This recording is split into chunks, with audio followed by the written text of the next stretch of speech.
Today we make our way to Jamestown, New York, the hometown of famous actress and entertainer Lucille Ball. Lucy didn't always rest in this beautiful place. Her final remains were originally placed in the columbarium of Radiant Dawn in Forest Lawn Memorial Park in Hollywood Hills, California. It was in 2002 that her remains were moved to her hometown and in the family plot, which is where we are today. Lucy was born on August 6, 1911 to parents Henry Ball and Desiree Hunt Ball.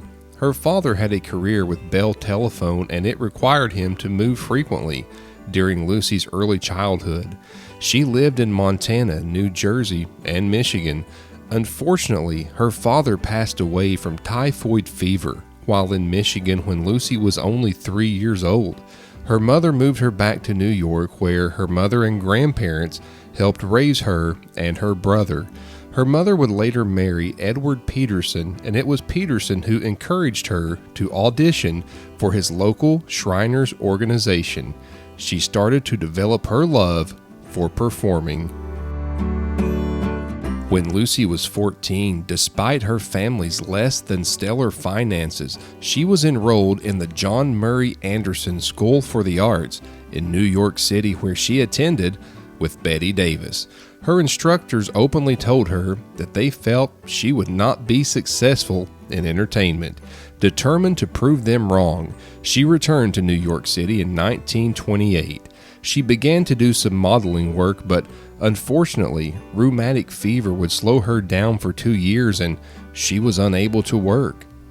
It was 1932 when she made her way back to New York and was known as the Chesterfield Cigarette Girl. She had a few uncredited roles and would move to Hollywood. She had very early appearances with the Marx Brothers and the Three Stooges. She would also appear with Fred Astaire and Ginger Rogers. She would continue to stay active, and in the 1940s, she met Desi Arnaz. Little did they both know what this meeting would turn into. Lucy would stay busy through the 1940s and into the 50s. Her and Desi would marry. They formed Desilu Productions and filmed a pilot for a new television show. CBS was initially reluctant to put the show on the air, but the two did a vaudeville-style tour based on the premise of the show, and it was a major success. With that, CBS put I Love Lucy into the lineup. This not only helped her career massively, but also helped her strained marriage with Desi. This led to massive moments for Lucy. She became the first woman to head a production company, and the television show I Love Lucy dominated the ratings throughout its run.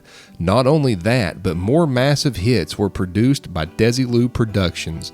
Lucy would continue to stay busy after the show ended and would be active in some fashion or another for nearly the remainder of her life. On April 26, 1989, Lucy would wake up complaining of severe back pain. She would lose consciousness and never wake up. She passed away from an aortic aneurysm at the age of 77. She was cremated with her remains originally in Hollywood. Now, she rests here in her hometown of Jamestown, New York, in a family plot at Lakeview Cemetery. A few things. We had the fortune of spending the day here and it was beautiful. We visited the park with the Lucy statues and also visited her museum. It was a beautiful tribute to this lovely and talented lady. Lucy's honors were massive. She had 2 stars on the Hollywood Walk of Fame.